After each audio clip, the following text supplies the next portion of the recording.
but as well on investingcube.com. We're going to take a look at the markets as we usually do now, and talk a bit about the setups in the Dow Jones, which we talked about last week, which is going really well. We'll talk a bit about gold and the DAX 30 as well, and other markets that are of interest. But before we start, as always, I need to risk that trading I must mention, sorry, that there are risks involved with trading financial markets, and we may lose all of our invested money as well. I'm going to share with you guys my opinion on the market, which is again just an opinion. It's not a buy or sell recommendations.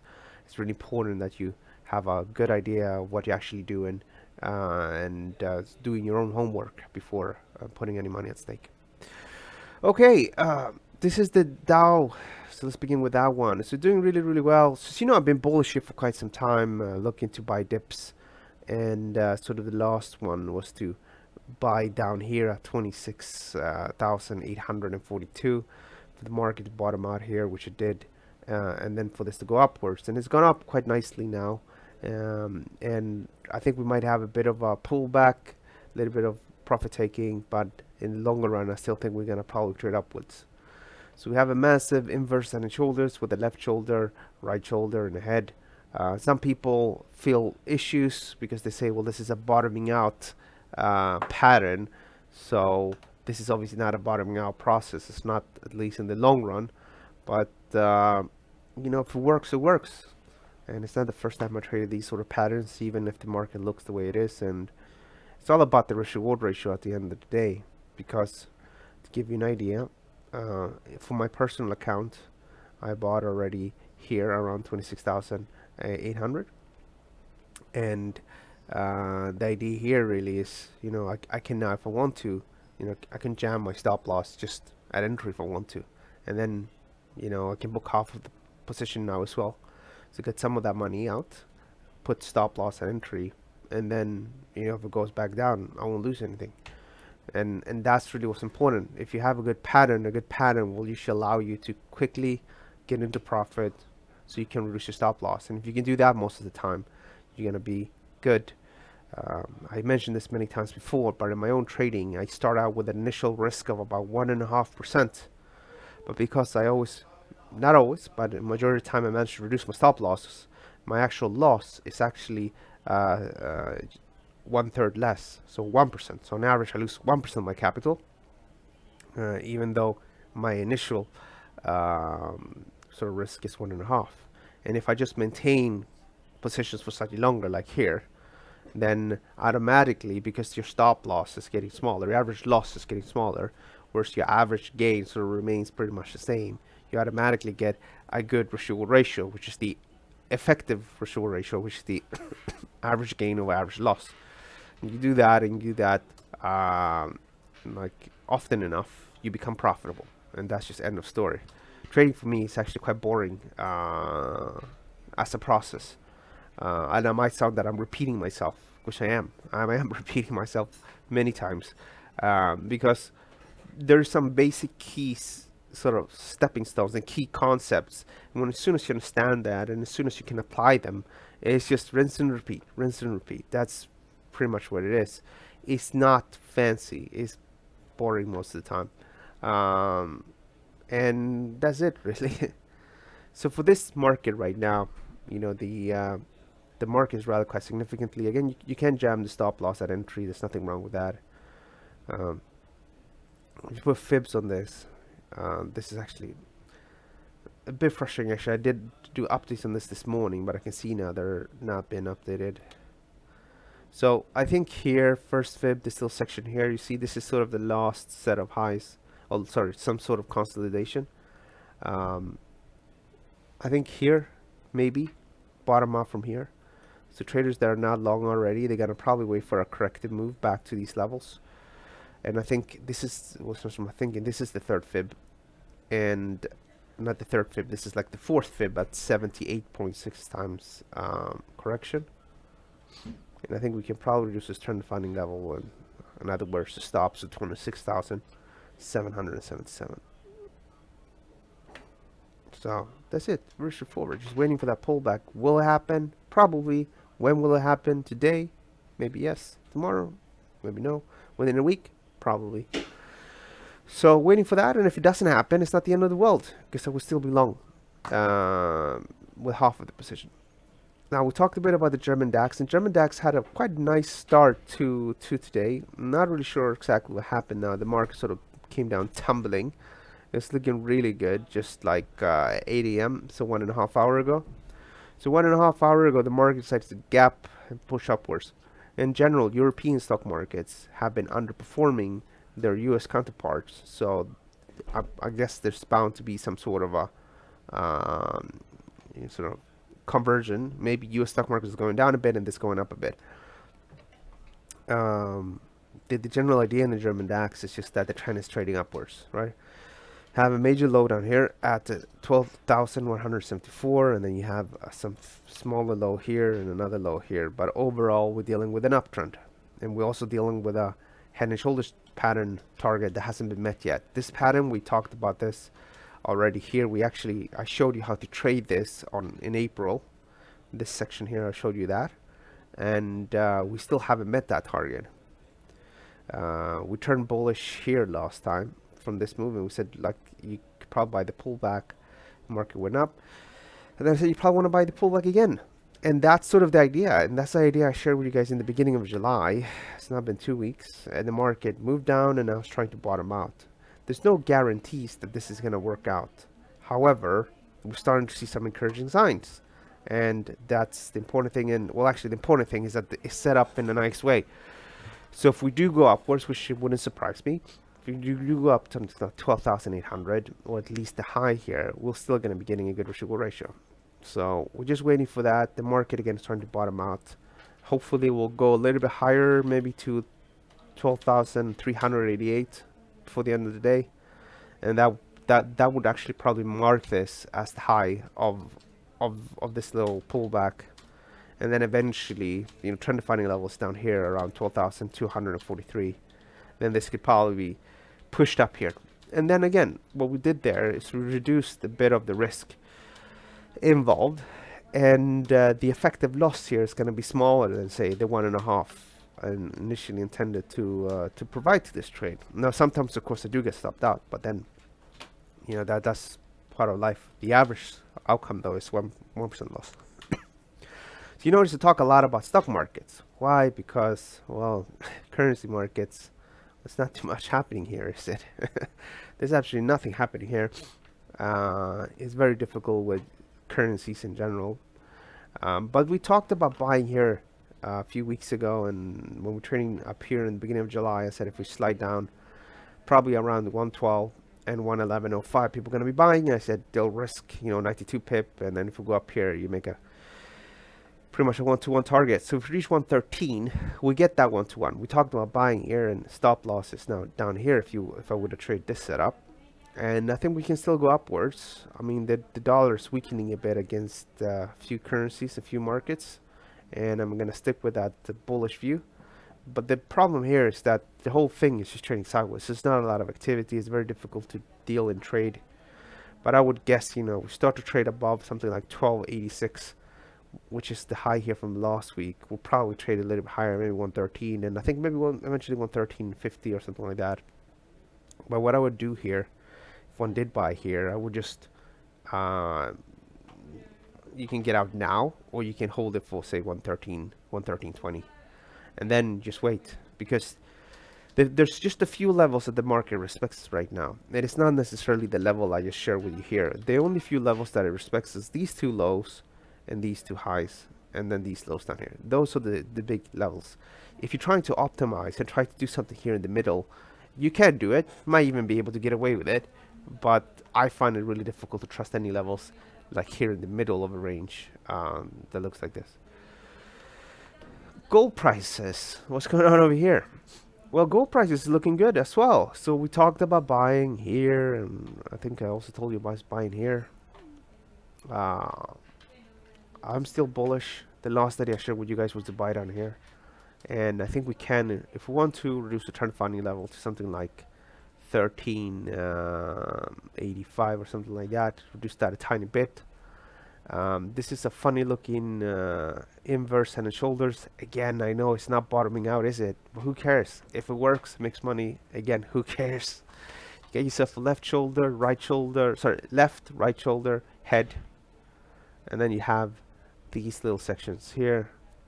I know it's not the best quality one, but looking for that break of that level, then we can go upwards. And then again, we have that massive inverse head and shoulders with the big head, left, right shoulder, two double right shoulders, and then the break here that gives us this target. And then you have the ascending triangle that gives you actually the inverse head and shoulders target. Doesn't make sense here. There's so many targets, they're all pretty much bullish. Yeah, so that's the inverse head and shoulders target, like that. You have the ascending triangle, which is here.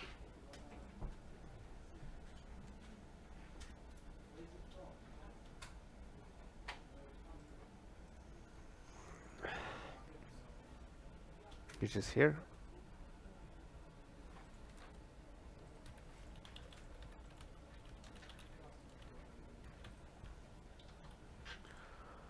And then you have a flag. Yes, you have a flag, which is from here to here. This is the flag that gives you that target.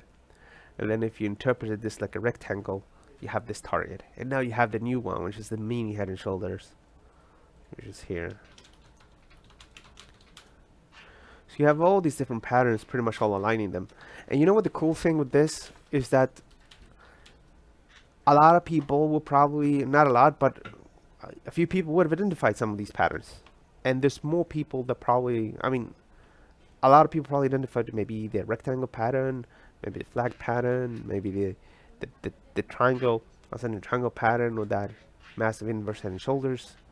So what's going to happen here is when we start to break levels, a lot of these people are going to be like, oh wow, we're triggering that pattern. We might not trigger any of these patterns, but when and if we do, you can start to get that very nice reaction. So that's why I'm optimistic about the future here for gold prices. And I think break 1430, that could be the beginning, and that would definitely trigger this little pattern here. And probably at that point, the trend funding level goes from here to here. And again, it doesn't really matter afterwards, because we would reduce the risk so much. So even if it would come back down, we don't care. This is crude oil prices, and crude oil prices are bullish as well. As I showed you last week on the BBC homepage, you had pictures of warships, and there's talks, you know, not talks, there's no talks, I think that's the problem, but you have the tensions between US and Iran, and now you have UK and Iran. So it's not looking really good. So people are not really that keen on shorting crude oil at these levels, but they're not keen on buying either. Why? Because the risk reward ratio, at least in the short term, is bad. And that's what I said. If we can go down maybe to 59 or something like that, I think people are going to be buying down here.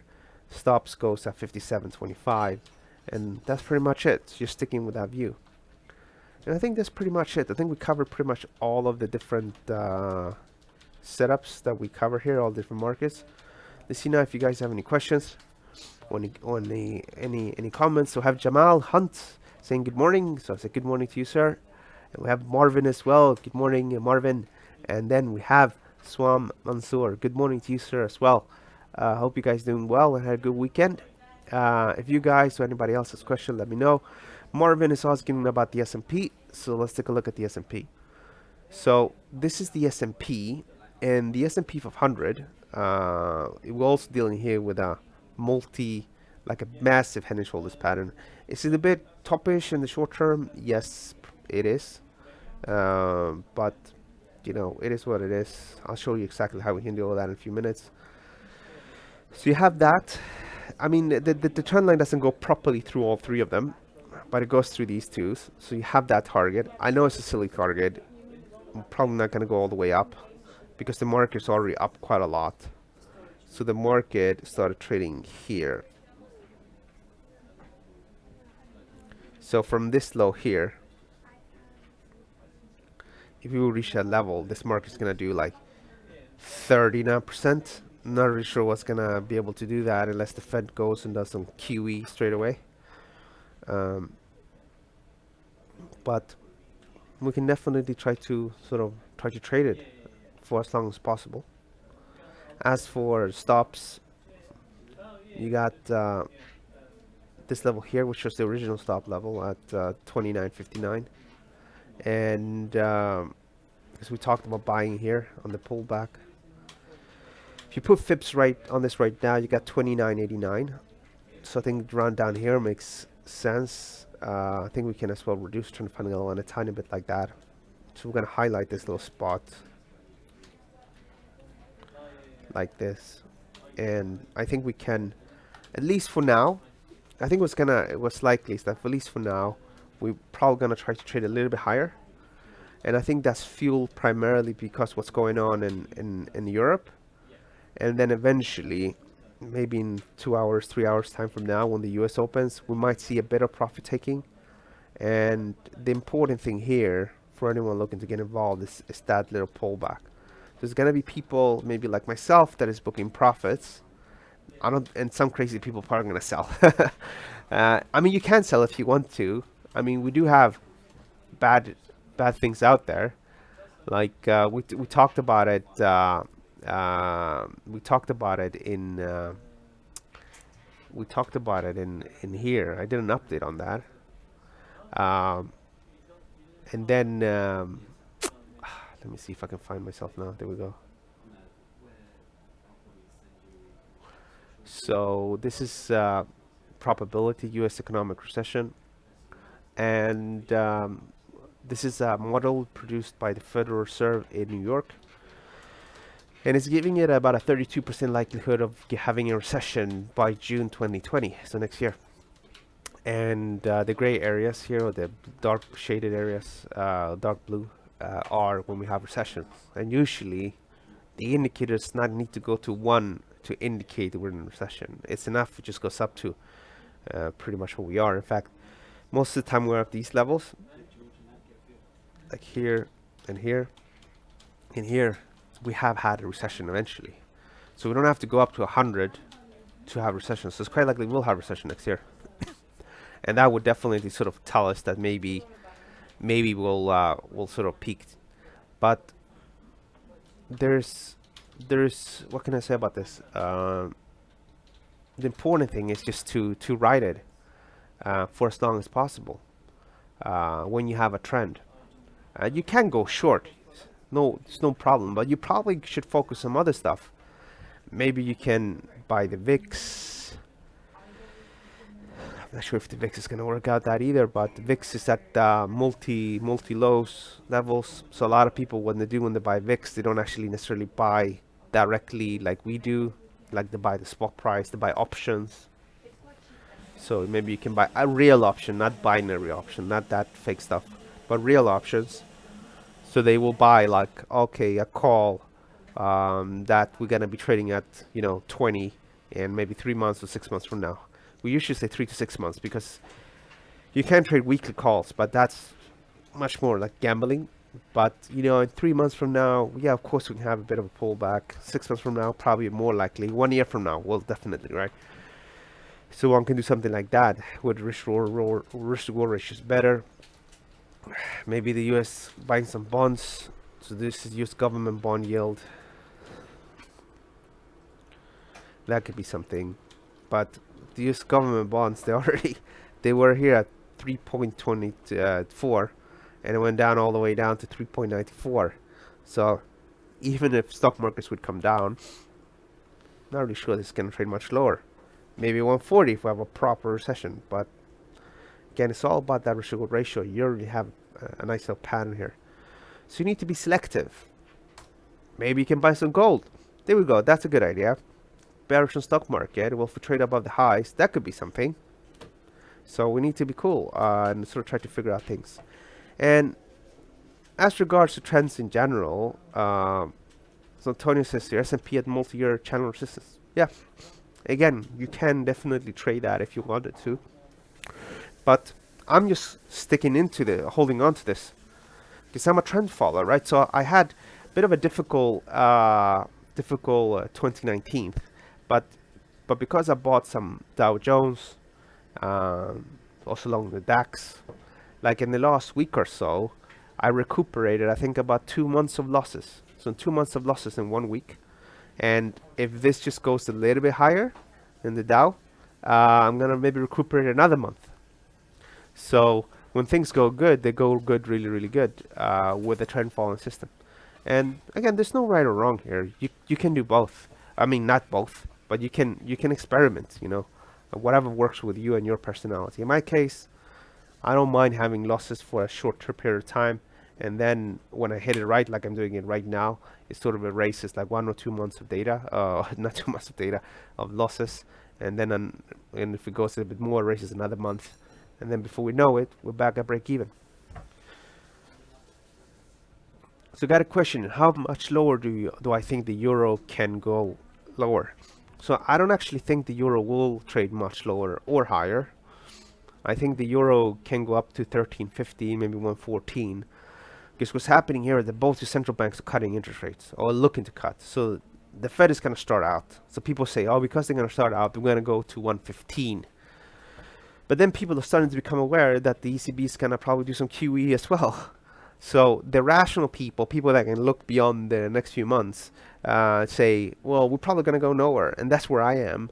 But at least in the short term, because the Fed is looking to move ahead, I think we can go a bit upwards. But the fact that both central banks are cutting interest rates at the same time means that this is going to be stagnant. So I don't think forex exchange rates, like in the euro, is going to go anywhere in the next few months, unless one of the central banks comes out with a big package of QE and cut rates.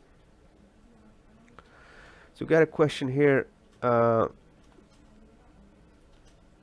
Do you think the release of the Iranian ship will ease the price of oil? Yes, that's a good point.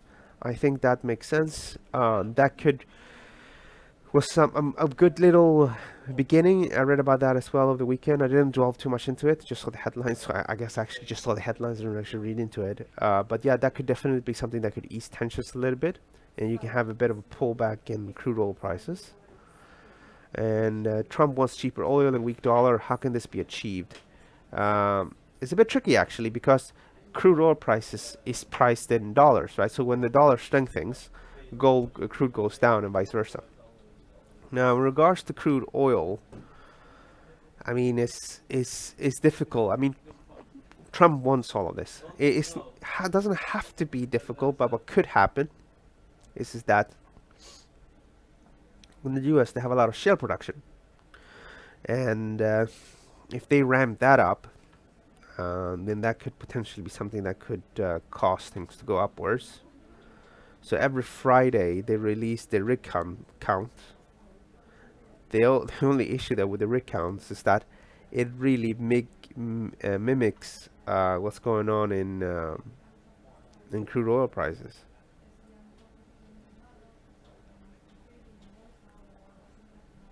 Here we go. So here are the it's called the Baker Hughes rig, oil rig count. So you can see here the market pretty much at 883 rigs apparently, and it's going down. So it's a free market, right? He can't really manipulate this, because they're not going to open rigs if they're not making money. So if this going down, if anything, it's going to probably help crude oil prices to remain elevated. So it's difficult, because you can't force people to do things what they don't want to do. At least not right now. I hope it never happens. That would be terrible. It's very important to make sure we have democracies in the world. Okay.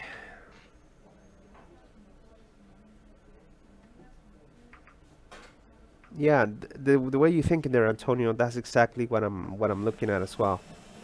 So in the case of the S&P 500, nothing wrong with booking half, because in the S&P and even in the Dow, like buying up here, I mean here in the Dow it's very, very clear the market has risen from its lows, risen with about 700 points. So I wouldn't go short, but yeah, booking half of it, why not? That's not a bad idea.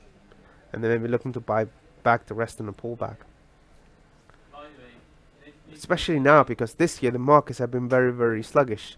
There's just very, very few ideas that I had that gone from entry to exit without any issues.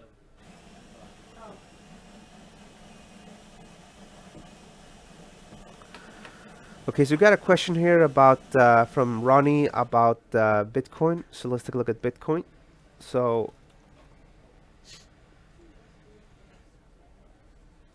let's load my charts. We had a bullish pattern in Bitcoin for a little while. So we had this, fortunately, well, not unfortunately, but we had this little move here, left right shoulder head, and that the break, and it was perfectly fine to buy here, stop loss down here, and then reduce the stop loss as we went upwards. Now you had that very sharp drop here. Now I don't know exactly why this is happening. I didn't follow up on the macro news, on the news that's driving these markets. But something I have noticed is definitely the altcoins are just not doing very good at all. So I can just give you a technical outlook. I don't actually know what moved the market. So from a technical point of view, we're just above support here. We obviously corrected quite a lot, and my idea in the past has been that the market is bullish above this level at 7,421, and then we had a corrective move here.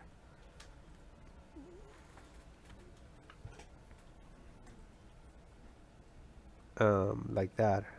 So we went down to the 6th fib. I did an update on that. It's actually in Investing Cube. So the idea was for the market to bottom out here. It actually managed to do that initially, and we should technically look to bottom out where we are.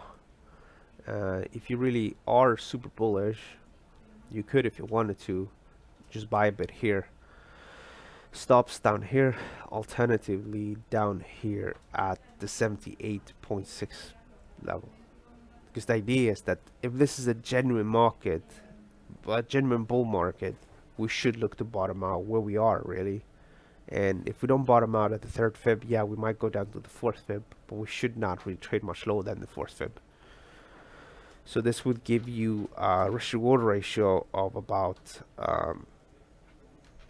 if we go up to the highs, about 2 times risk reward ratio. So this you need to compare with any other position you hold. Like, do you want to trade a 2 times risk reward ratio position in here, or do you want to trade that in something like the Dow or something like that, which is easier to understand? It's up to you really. I can tell you this, if this does bottom out here and goes upwards again, I think we can probably put stop losses just below. So your effective risk reward ratio, if we reach the high, it becomes 4.73, so it's not that bad. So I'm happy to be bullish from here. I talked about it in the past for the market to bottom out. One can either buy now or just wait maybe for some sort of bullish reaction here. But I think as long as you trade above 8,798, we're probably going to go upwards. As for many of the other markets, this is Ethereum. I mean, it just came down crashing, right? It's down with about, or was down with about 43%. Now, these markets, it's rather typical for them to experience these sort of volatility. Here's Ripple, which is down quite a bit. So if it's a genuine pullback, I don't remember, but this is definitely some sort of a bullish trend, right? Try to figure out, I don't remember exactly how much it is, but this is a 30% decline. I think pullbacks in Bitcoin in an uptrend are not as aggressive as when we're in a bear market.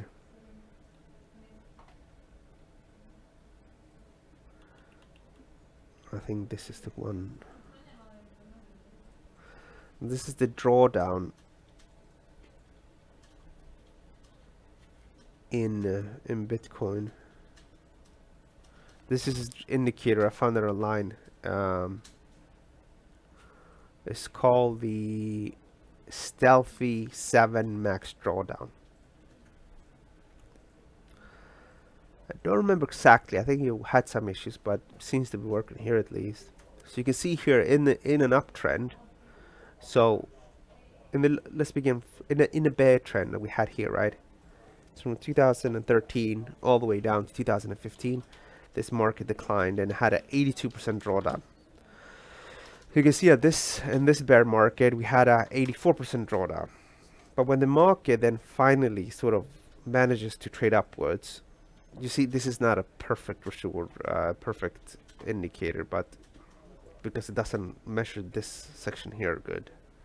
But here then, yeah, it makes more sense. So this is a drawdown of 33, 33, 36, 36, 30, well 25 actually. And this is like 32. So if you look at it from that perspective, you know, if this is a genuine bull trend, then we're down now with about 25%, 26 at one point. Like here we're at 25. Again, it's not a very perfect because if I measure, yes, it's because of the close prices, but there's more to it than that. But you can see here, so we can measure it just manually like that, from high to low. 29. Yeah, okay, actually, I'll take that back. Because this is based on closing prices, let's just focus on the closing prices. So this right now is down with 27. So I'm going to have more with another 10%, 13. Then the whole drawdown will be 30, 30-ish from that close here. So if this is a genuine uptrend, it really should look to bottom out here. In worst case, down here. So it's all up to you now. What do you think? Is this a multi-year bull trend? For me, it looks like it. So this probably could be it. If it's not, then of course we can correct much lower. So what would be your line in the sand then? The line in the sand will be 7,421. Trade below that, then we're probably not in a massive bull trend anymore. And then it will be time to be very careful. Okay, I think we need to wrap things up. It's 10:04. So thank you so much for joining me this morning, and I hope you liked the presentation. It's very easy to show appreciation. If you like it, click on here, and then you click on that like button. We have 2 likes today, so I haven't done a good job, I guess.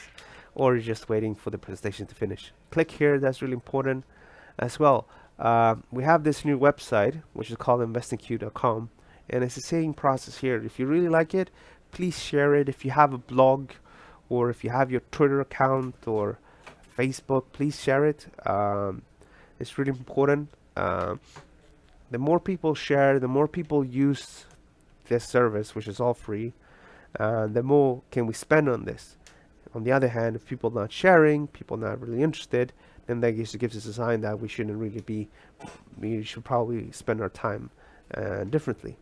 So if you do like the stuff, if you like the webinar here, don't forget to like it, share the video, and as well don't forget to check out this section here. Most of the stuff is free, and actually everything is free. There's no monetary exchange. But we do have some of the updates, so we need to become a member, and this is what we call freemium. So it's free and it's premium, but you need to register to be able to access it. So there's a few of these articles, about a third of them should be like that, and it's usually what we call the different, because I'm logged in here, actually you can't actually see everything, but it's usually what different trade ideas that we actually put that lock on. So very straightforward. Alright guys, thanks so much for joining, and I'll see you guys tomorrow, same time here at Investing Cube and ATFX YouTube channel. Thanks so much, and have a good day. Bye bye.